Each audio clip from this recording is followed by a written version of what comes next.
Recently, some people have had trouble with the idea that I have critique of school. They often are speaking on behalf of public schools as though I somehow am specifically attacking public schools, which I'm not. So that's kind of a side point. I'm talking about the concept of schools in general, and I always am careful to say that different schools are different. Every school is different, every teacher is different, and we've got to be discerning and use our critical thinking with regards to each school.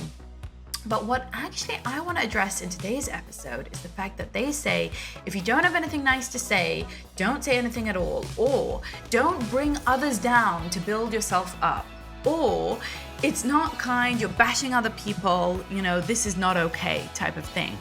And I want to talk about the difference between criticism and critique.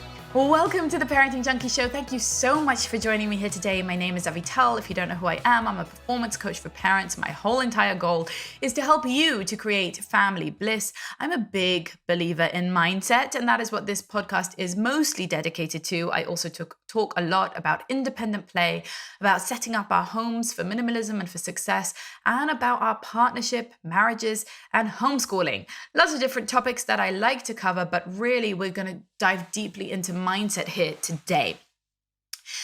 What I want you to know is that the point that I always am trying to make is to serve you, is to champion you, is to help you to build a strong, resilient mindset and to do that for your children as well. One that really keeps you happier and healthier and more capable rather than feeling victimized and easily offendable and, timid. So I believe having a strong mindset is everything. How we look at things, our thoughts, that is what shapes our realities. I really believe that with every fiber of my being. And that's why today I want to talk about criticism. Now, little bit of background. I have a degree in design. It's called visual communications. It's a fancy way of saying graphic design. And I went to a design school. It's called Bezalel Academy of Art and Design in Jerusalem, Israel. And it's a very prestigious and old establishment, and they are very, very competitive there. I had an amazing time. I loved it. I loved the work. One of the things I did not love was the critiques. What would happen was that the teacher, the professor would give us an assignment, like design, a book cover or whatever. And we would do it and we would hang it on the wall, in a very perfect way with rulers and making sure it all looks very pristine before our next class. And then the professor would critique each person's work in front of everyone. Now, some of the professors were very kind and helpful with their critiques, and others liked to make a big show of their power and like to really dig in to people on a personal level and be, frankly, mean to them, right? Lowering their self-confidence and esteem as designers. And one professor even went so far as to rip the paper off the wall because, in this kind of like machoist show of power. And, of course, the student ran out of the room crying and it was a whole big drama. And I used to find that so off-putting. I still find that so off-putting. The need to tear people down, to make it personal, to be dramatic and exaggerated about critiques was so distasteful, in my opinion. And it kind of feeds into that egocentric, artist who only cares about their own opinion and who puts the work before people. And I never respected that. However, the other side of the critiques and the vast majority of the professors and teachers were really respectful. They were not making it personal in the slightest. They were really talking about the merits of the work. They were analyzing what does work and what doesn't work. And they were teaching us to develop our own critical thinking as well, to look at a piece of work and to decipher and with nuance and with sensitivity and with delicacy, what elements served the piece and what elements didn't. In fact, did this designer succeed in getting their message across through their artwork, or had they failed because we didn't understand what they were trying to evoke or the message they were trying to send? In design, in contrast to art, you have to succeed in getting your message across. People have to know how to use a product, how to read a poster, what to buy from an advertisement. They have to want to buy the thing. They have to understand how to use a building, where to go, how to use a chair, right? If they don't understand, if they haven't got the message through your design, then it hasn't worked. And if they have got the message, then it has worked. And maybe it's nuanced. Maybe they get it in some ways, but not in others. Maybe some people get it and others don't. Maybe it hits on some points and doesn't hit on others. What I learned then through 4 years of grueling grillings of critiques is to depersonalize criticism in this kind of way. It's not actually criticism, as I'm about to explain, it's critique.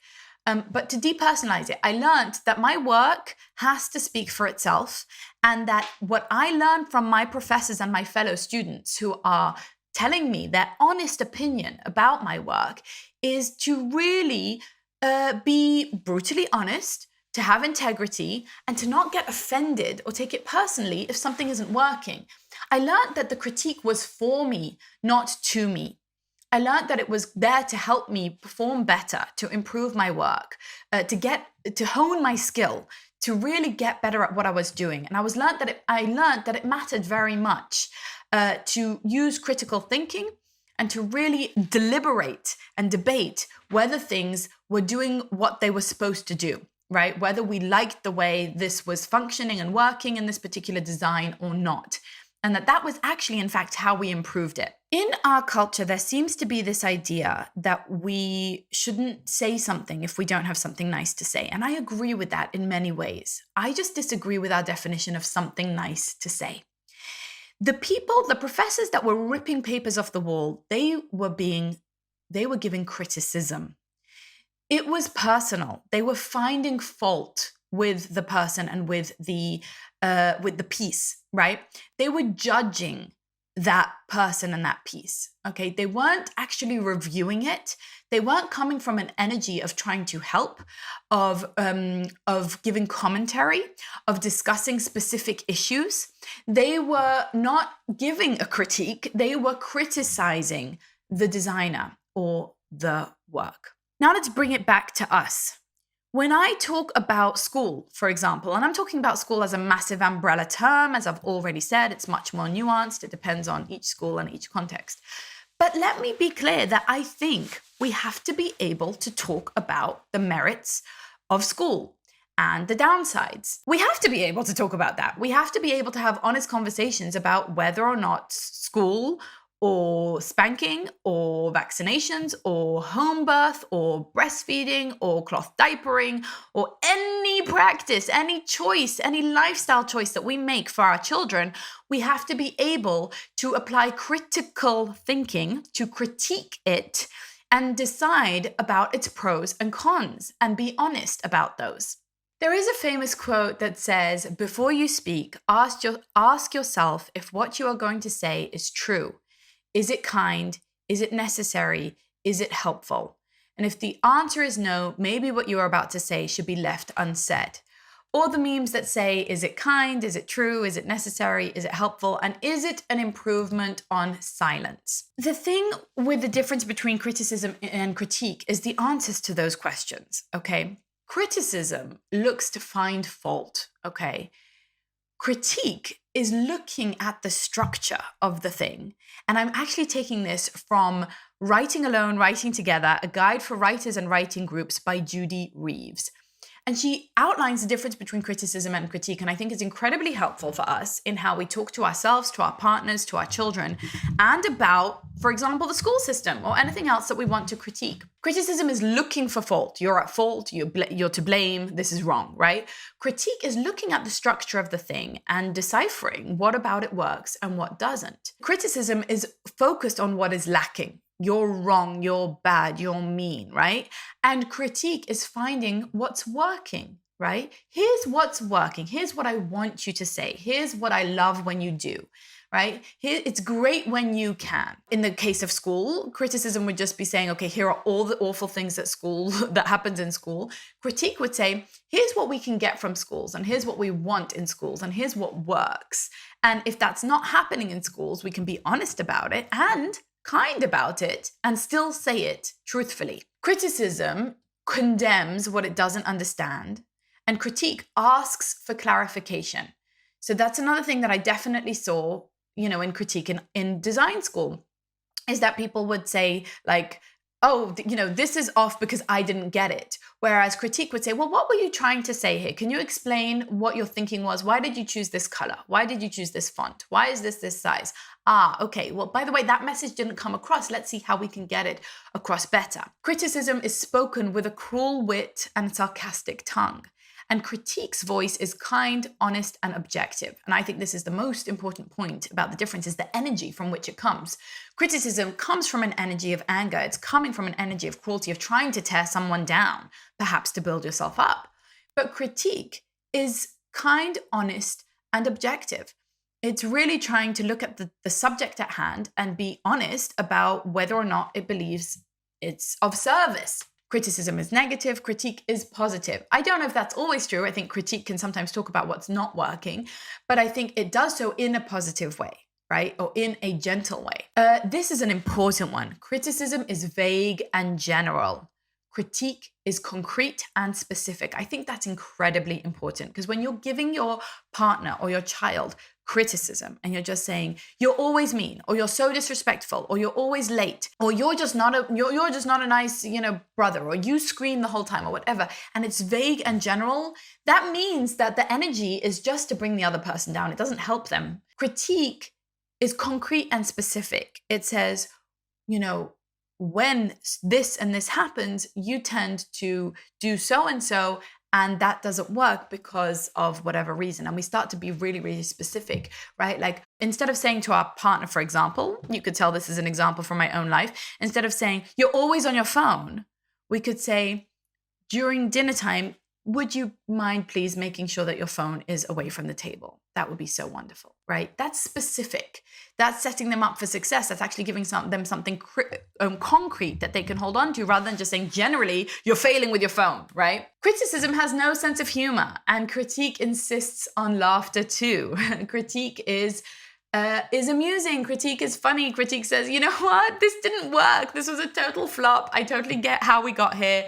Let's figure out next steps. Let's look at what is working. And criticism looks for the flaws in the writer or the creator or the person, as well as the writing. Critique addresses only what is on the page. And I think that is incredibly important too. Criticism finds fault with the person. You are disrespectful. You are addicted. You are, always annoyed. Critique is specifically about the behavior, is about the product, right? Rather than saying you're violent, it's saying hitting hurts. Please don't hit, right? It's being specific, concrete, and not personal, not making the problem personal. I think there's a big difference between criticism and critique. The Dalai Lama says, be kind whenever possible. It is always possible. And I guess what I want to say with this episode is that it is possible to point out the things that aren't working, the things that need to change, the things that need to be improved, without being unkind. And I think, that's the goal that I take when I talk about things that I don't think are working in our mindsets, in our behaviors, in our systems, in our institutions. I take the goal that it comes from kind energy. That it comes from the energy of looking for ways to improve, not an energy of blame or finding fault with people or making it personal or thinking that, someone was, with bad intent or anything like that, but saying, hey, I have a vision for how we can make this even more effective, even more productive, even better, even kinder. And I think that we need to live in a culture where we're not so fragile that we can't handle critique. I know many of us haven't been through the experience I've been through of really thickening your skin and learning to listen to critique with curiosity. But I want to live in that kind of world. I want to live in the kind of world where it's okay to point out the things that are great about something and the things that still need to be improved, without that meaning that we're attacking someone, especially if we're not attacking someone, especially if we're not being mean about it, but we're saying, look, this is what happens. Some of the things that I said is, look, this is what happens in school. There is age segregation. In school, there is learning to the test. There is competition between students. There's often a dumbing down of the curriculum to the lowest common denominator, because that's what you have to do when you're handling 30 kids at different levels and different paces, right? These really are facts that happens in many schools, not all schools, but that's what typically happens. And then people will say to me, well, you're bashing schools. And don't you know that schools are so important for so many people? Of course I know that. Of course I know that. And of course, both things can be true. There can be merits. There can be reasons that we've got to where we've got. There can be a situation where even imperfect things or things that are really, really imperfect are still choices that we have to make. But we're all much more complex than that. And we're all much more nuanced than that. And we don't have to shut down conversations just because there's critique involved. I am a huge believer in critical thinking. I believe it is not only our right, but our obligation to think critically about the things around us. I think it's our obligation not to operate under defaults, although we're allowed to. Everybody's allowed to do that. But I think if we want to make changes to things that aren't particularly working, we have to be able to critique what's not working. If something's not working in our marriage, in our parenting, in our fitness, in our health, in the way our home is set up, in the way our children are being parented or behaving or whatever, we need to be able to critique. And it's an incredible skill to have, to be able to offer honest, impersonal, just kind, necessary, true critique that is an improvement on silence. It's an improvement on silence because it's working towards the next thing. It's working towards iteration and innovation and next level, leveling up, and not staying stuck because, I don't want to offend anyone, or I don't want to say anything wrong. I think that's the kind of discourse I want to see on social media. I want to see on blogs, on YouTube, on podcasts. I want to see a discourse between friends that says, hey, can you help me? And one of the most incredible things that I have with some of my close friends is I can ask them in all honesty. And I've had genuine conversations like this. If I'm struggling with my eldest son and his anger, for example, I can ask my friend, what do you see that I don't see? What am I doing or not doing that I could be doing that could be helping him with this? And because I think they're phenomenal, insightful, wise, parents and human beings, I am so open to their critique. And I am so grateful for their honesty. Now, granted, I'm Israeli and so are many of my friends, and we have a bit of a brutal honesty in our culture, which I happen to love. I happen to love the idea that people don't, just tone things down or say things behind your back or hold back on what they wanted to say. I really love it when people speak their mind, even if it's an uncomfortable truth. I like it when people write to me on social media and say, hey, just, with kindness and with respect, but they want to say, hey, I think that, this sounded a bit off. I can disagree. I can disagree with them. I can take what I take. I can leave what I leave. That's my critical thinking. But I appreciate that someone cared enough to try to improve me and my product and my, podcast or whatever it is that they're critiquing. I think critique is how we learn. It's how we grow. And being open to it and being curious about it is a sign of maturity. It's a sign that we're not taking things personally. We're not offendable. We're talking about the actual merits of the actual thing. We're not making it about us. When someone says to me, your sound quality is off, and sometimes it is, I know that. I know that I have some challenges with sound quality, and I appreciate that someone took the time to help me to improve what I'm putting out in the world by saying the sound doesn't sound so great. Now, guys, this isn't an invitation for everyone to come and send me criticisms. But, a critique here and there, a well-versed, well-phrased critique is helpful. I think it's from kind energy. And I think we need to critique schools. We need to critique culture. We need to critique government. We need to critique ourselves. We need to do that. We need to critique our children as well. We need to tell them when we feel that they've gone off. When I was 16, I remember that I really messed up. My dad was sick and I wasn't there for him in the way I should have been. I kind of went off with friends, and my parents sat me down and said, Vital, what's going on? Because the way that you just handled that isn't you. And that's not what we expect of you. What's happening? And it was exactly the signifiers of critique. They weren't making me at fault. They weren't criticizing my character. They were talking about the behavior itself. They were saying, what usually works and what wasn't working here. And it was kind and it was true and it was very necessary. And they were absolutely right to say that to me. And it was part of what formed my character to be held to that standard and to be expected to improve and to not be let go, for someone not to turn a blind eye when I'm underperforming in ways that I really should have performed better. And I think we do that too much in the realm of academics, but not enough in the realm of character and in the realm of ethics and morality and that kind of thing. And so I think it's crucially important. So yeah, that's what I wanted to say today is, can you take the element of critiquing and say, you know what, we're not gonna engage in criticism. Criticism is incredibly insidious. It's incredibly damaging. It really just spikes defensiveness. It doesn't help anyone. But critique is something that we all need to be open to hearing and open to giving. And it's a skill that we can develop to learn that, to be curious about it, to not make it about us, not make it personal, and make it about the thing, about the behavior, about the choice, about the product, about the art, about the party, whatever it is that is being critiqued, about the school, and having a critical, open, honest, and adult conversation about what is working and what needs some improvement.